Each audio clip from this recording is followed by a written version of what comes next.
Hi friends, అందరు ఎలా ఉన్నారు? ఈరోజు వీడియోలో గ్రానోలా బార్స్ ఎలా చేయాలో చూద్దాము. గ్రానోలా బార్స్ 2 టైప్స్ ఉంటాయండి. No bake granola bars and baked granola. నేను నో బేక్ గ్రానోలా ఎలా చేయాలో చూపిస్తాను. గ్రానోలా బార్స్ చేయాలి అంటే మనకి మెయిన్గా కావాల్సిన ఇంగ్రీడియంట్ వచ్చేసి ఓట్స్. ఇన్స్టెంట్ ఓట్స్ కావాలి. రోల్డ్ ఓట్స్తో అయినా చేయొచ్చు. ఇన్స్టెంట్ ఓట్స్తో చేస్తే ఏంటంటే ఇంకా టేస్ట్ చాలా బాగుంటాయి. మెయిన్ ఇంగ్రీడియంట్ వచ్చేసి బేస్ ఇంగ్రీడియంట్ అండి, అది వచ్చేసి ఓట్స్.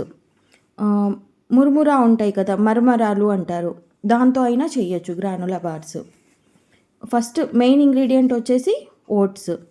నెక్స్ట్ వచ్చేసి స్వీట్నర్లో మనము హనీ యూస్ చేయొచ్చు, ఆర్ జాగరీ యూస్ చేయొచ్చు, ఆర్ బ్రౌన్ షుగర్ కూడా యూస్ చేయొచ్చు. మేపుల్ సిరప్ అని ఉండిద్ది, దాంతో అయినా చేయొచ్చండి. నెక్స్ట్ వచ్చేసి టాపింగ్స్ వచ్చేసి నట్స్లో క్యాషు, బాదం, పిస్తా, వాల్నట్, అలా మన ఇష్టం అండి. సీడ్స్ వచ్చేసి sesame seeds, melon seeds, pumpkin seeds, sunflower seeds, అలా ఏవైనా యూజ్ చేయొచ్చు. నెక్స్ట్ వచ్చేసి బెర్రీస్లో స్ట్రాబెర్రీ, రేజిన్స్, బ్లూబెర్రీ, క్రాన్బెర్రీ, వాటిలో ఏవైనా మన ఇష్టం అండి, అవి యూజ్ చేయొచ్చు. చాకో చిప్స్ కూడా యూజ్ చేయొచ్చు. ఓట్స్ని డ్రై రోస్ట్ చేసుకోవాలండి, అలానే డ్రై ఫ్రూట్స్ని కూడా రోస్ట్ చేసుకోవాలి. నెక్స్ట్ వచ్చేసి సీడ్స్ని కూడా డ్రై రోస్ట్ చేసుకోవాలి. అంటే అన్నీ సపరేట్గా రోస్ట్ చేసుకోవాలండి. లో ఫ్లేమ్లో రోస్ట్ చేయండి. ఫస్ట్ నేను డ్రై ఫ్రూట్స్ని రోస్ట్ చేశాను. నెక్స్ట్ వచ్చేసి సీడ్స్ని కూడా అంతేనండి, లో ఫ్లేమ్లో రోస్ట్ చేయండి. నెక్స్ట్ వచ్చేసి ఫ్లాక్ సీడ్స్, సీసమీ సీడ్స్ కూడా రోస్ట్ చేస్తున్నాను. లాస్ట్లో ఇంకా ఓట్స్ని కూడా డ్రై రోస్ట్ చేసుకుంటున్నాను. నేను ఏమేమి ఇంగ్రీడియంట్స్ ఎంత క్వాంటిటీలో తీసుకున్నాను అనేది మీకు మెజర్మెంట్స్ డిస్క్రిప్షన్లో ఇస్తాను, చూడండి. ఫస్ట్ ఒక ప్యాన్ తీసుకొని అందులో జాగరీ పౌడర్ అండి, ఆర్గానిక్ పౌడర్ ఉంది నా దగ్గర, నేను అది వేసాను. నెక్స్ట్ వచ్చేసి హనీ, నెక్స్ట్ బటర్ యాడ్ చేసి లో ఫ్లేమ్లో కుక్ చేయాలి అండి. ఇప్పుడు జాగరీ అంతా మెల్ట్ అయ్యి కొంచెం కలర్ చేంజ్ అయ్యి క్యారమలైజ్డ్ అవ్వాలి లైట్గా. ఆ టైంలో ఫ్లేమ్ ఆపేసేయాలండి. యూజ్ చేసే ఇంగ్రీడియంట్స్ అన్నీ రూమ్ టెంపరేచర్లో ఉండాలండి. మెయిన్ ఆ పాయింట్ అయితే గుర్తుపెట్టుకోండి. లాస్ట్లో ఫ్లేమ్ ఆపేసేటప్పుడు కొంచెం సాల్ట్ వేసేసి స్టవ్ ఆపేసేయాలండి. నెక్స్ట్ వెనీలా ఎసెన్స్ ఒక 1/2 టీ స్పూన్ అలా వేసుకోవచ్చు. వెనీలా ఎసెన్స్ ఫ్లేవర్ కోసము. Salt and vanilla essence optional అండి, మన ఇష్టం అది. ఎసెన్స్ వేసి బాగా మిక్స్ చేశాక నేను ఇప్పుడు డ్రై రోస్ట్ చేసిన ఓట్స్ వేసి బాగా మిక్స్ చేయాలండి. నెక్స్ట్ అందులోకి డ్రై రోస్ట్ చేసిన నట్స్, సీడ్స్, బెర్రీస్ అవన్నీ మన ఇష్టము. కొంచెం యాడ్ చేసి కొన్ని పైన టాపింగ్ కోసం కొన్ని పక్కన పెట్టానండి. అవన్నీ బాగా మిక్స్ చేశాక ఒక టిన్ తీసుకొని, కేక్ టిన్ ఉండిద్ది కదా, ఆ టిన్లో బటర్ పేపర్ వేసి మనం ఈ ఓట్స్ మిక్చర్ అంతా అందులోకి వేసి బాగా ప్రెస్ చేయాలండి. చాలా గట్టిగా ప్రెస్ చేయాలి, అప్పుడే మనకి కరెక్ట్గా మనం కట్ చేస్తే బార్ అనేది, గ్రానులా బార్ బ్రేక్ అవ్వదు.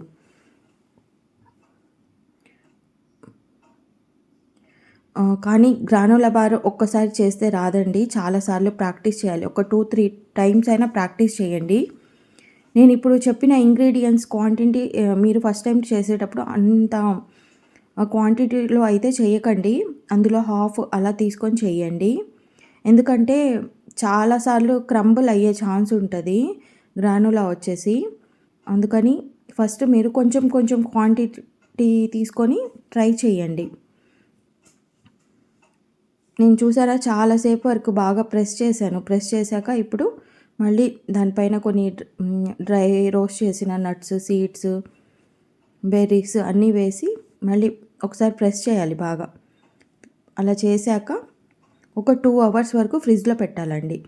ఫ్రిడ్జ్లో పెట్టి అప్పుడు తీసి కట్ చేయాలి. సిలికాన్ మౌల్డ్స్లో కూడా చేయొచ్చండి గ్రానులా బార్స్. మీకు ఐడియా కోసం నేను ఒక 2 బార్స్ అలా చేసి చూపిస్తున్నా, చూడండి. ప్లాస్టిక్ మౌల్డ్‌లో అంత రాదు. నేను ఒకసారి ట్రై చేశా, నాకైతే వచ్చింది. కానీ సిలికాన్‌లో అయితే బాగొస్తది. ఇలా పైన చాక్లేట్ డ్రిజిల్ చేసుకోవచ్చు. లేదు అంటే డార్క్ చాక్లేట్ ఉంటది కదా! మెల్ట్ చేసి ఒక లేయర్ లాగా కూడా వేయొచ్చు. అది కూడా చాలా టేస్ట్ బావుండిద్ది. నేను ఒక 2 అవర్స్ ఫ్రిడ్జ్‌లో పెట్టి డీమౌల్డ్ చేస్తున్నాను. చూసారా ఎంత పర్ఫెక్ట్‌గా వచ్చిందో, బ్రేక్ అవ్వలేదు. కానీ ప్రాక్టీస్ చేస్తేనే వచ్చిద్దండి. మీరు కొంచెం కొంచెం క్వాంటిటీలో ప్రాక్టీస్ చేయండి. ఒకేసారి ఎక్కువ క్వాంటిటీ తీసుకొని ప్రాక్టీస్ చేసి మళ్ళీ రాలేదనుకోండి నన్ను తిట్టుకోవద్దు, ఇప్పుడే చెప్తున్నా. కట్ చేసేటప్పుడు కొంచెం హార్డ్‌గా ఉండిద్దండి. కొంచెం జాగ్రత్తగా కట్ చేయండి. లేదు అంటే కొంచెం సేపు బయట పెట్టేసి ఒక 15 మినిట్స్ అలా పెట్టేస్తే మళ్ళీ కొంచెం రూమ్ టెంపరేచర్‌లోకి వచ్చిద్ది కదా! అప్పుడైనా కట్ చేయండి. నేను వెంటనే కట్ చేసి చూపిస్తున్నాను. ఇలా కట్ చేసుకున్నాక అయినా దానిపైన చాక్లెట్ మెల్ట్ చేసిన చాక్లెట్ పోర్ చేసుకోవచ్చు. ట్రై చేయండి. ట్రై చేసి ఎలా వచ్చిందో చెప్పండి నాకు. టేస్ట్ చాలా బావుండిద్దండి. మా ఇంట్లో మా హస్బెండ్‌కి చాలా ఇష్టం ఇవి గ్రానులా బార్స్. ఎక్కువ అడిగి చేపించుకుంటూ ఉంటారు. మీరు కూడా ట్రై చేసి చెప్పండి. అశ్రిత సిస్ చాలా సార్లు అడిగారు ఈ వీడియో. అశ్రిత గారు, ఈ వీడియో మీకోసమే చేశానండి. Thank you for watching my video.